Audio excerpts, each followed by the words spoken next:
Hey everyone, welcome back to Genai Celebs News. And we are kicking things off with a comeback that nobody saw coming, but honestly, everyone needed. According to Online, Ellen DeGeneres is officially returning to the ocean as everyone's favorite forgetful blue tang fish, Dory. That's right, Ellen is set to reprise her iconic voice role in a brand new short film set in the Finding Nemo universe.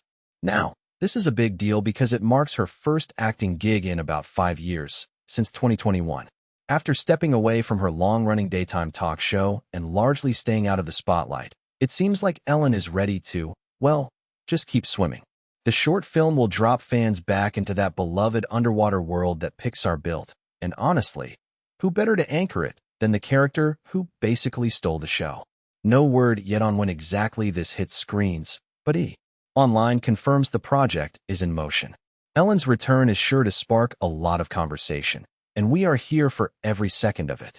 Alright, staying in the feel-good zone for a moment, because this next story genuinely gave me chills. Online is reporting that Paul McCartney and Ringo Starr, two of the last surviving members of the legendary Beatles, have officially collaborated on their very first duet together. Paul recently opened up about how the two reunited to create a brand new song called Home to Us. And let that sink in for a second. In over 6 decades of music history, these two icons had never recorded a proper duet until now. Paul described the whole experience as a trip down memory lane, reconnecting with his old bandmate and bringing something genuinely heartfelt to life. Now, for Beatles fans around the world, this is basically the closest thing to a miracle you can get in 2026.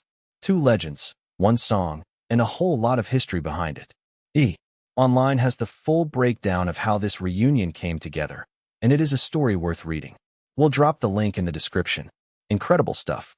Okay, let's switch gears to sports. And this story is absolutely sending the internet into a frenzy. US Magazine is reporting that Fernando Mendoza, the 22-year-old quarterback who was just selected by the Las Vegas Raiders with the #1 overall pick in the 2026 NFL Draft, announced his new chapter in the most unexpected way possible, on LinkedIn. Yes, LinkedIn, the professional networking site where your uncle posts motivational quotes.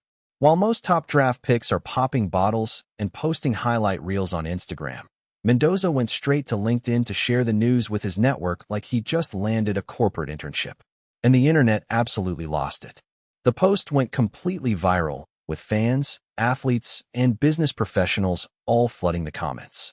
The former Indiana Hoosier apparently has a reputation for using LinkedIn as his go-to social platform, so this was totally on brand for him. It's goofy, it's charming, and it shows that this kid has a personality as big as his arm. Raider Nation, your new quarterback just introduced himself in the most LinkedIn way possible. Now to a story that had everyone worried earlier this month. The Hollywood Reporter is reporting that rapper Offset is speaking out for the first time about being shot on April 6th, and his message is one of pure resilience. In a podcast interview recorded less than a week after the shooting that put him in the hospital, Offset made it crystal clear that he is not slowing down. He said he felt blessed to still be able to move after everything he went through, and that he refused to let anyone feel sorry for him. His exact words were powerful. He talked about how the grind doesn't stop and how he just plans to keep pushing forward. Now, details around the shooting itself remain limited. But what's clear is that Offset came through a terrifying ordeal and is channeling that energy back into his work and music. The Hollywood Reporter has the full details from that podcast interview, and honestly, it's a raw, unfiltered moment from the rapper. We're glad he's okay, and we're watching to see what comes next from him. Moving on to a story that's both heartbreaking and complicated. US Magazine is reporting that Cher has filed a second conservatorship petition over her son, Elijah Blue Allman, in April 2026. According to the report, the filing came following a series of arrests and escalating legal troubles surrounding Elijah. News broke on April 17th that Cher had gone to Los Angeles Superior Court earlier that week to seek guardianship and requested that a fiduciary named Jason Rubin take charge of her son's affairs. Now, this isn't the first time Cher has taken this legal route. This is her second attempt at securing a conservatorship for Elijah. As a parent, it's clearly a desperate effort to protect her child, but as we've seen with other high-profile conservatorship cases, these situations are never simple.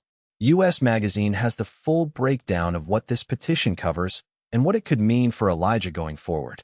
Our thoughts go out to both of them as this plays out. Here's some major industry news that affects every TV show and movie you love.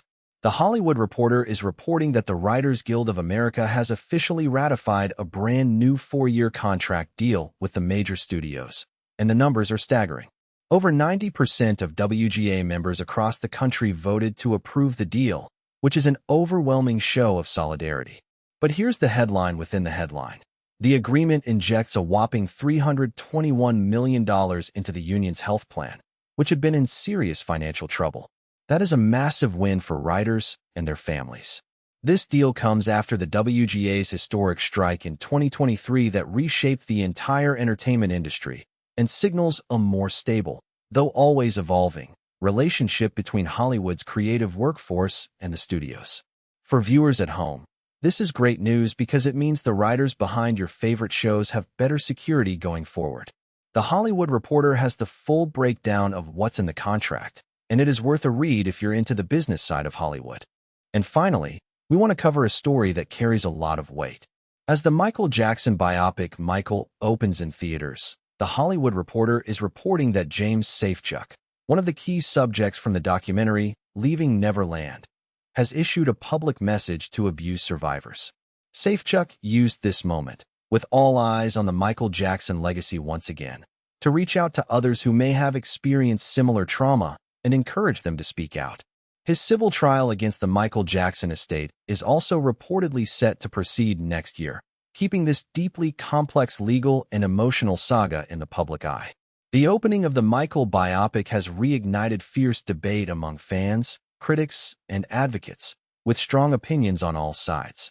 It's a story with many layers, artistic, legal, and deeply human. The Hollywood Reporter has the full context on Safechuck's statement and what's ahead legally. Whatever your take on it all, the voices of survivors deserve to be heard. And that's a wrap on today's Genai Celebs news. If you found this video helpful, do us a huge favor. Hit that like button, drop a comment with the story that surprised you the most, and subscribe so you never miss an update. We'll see you in the next one. I'm Genai, and I'll see you next time.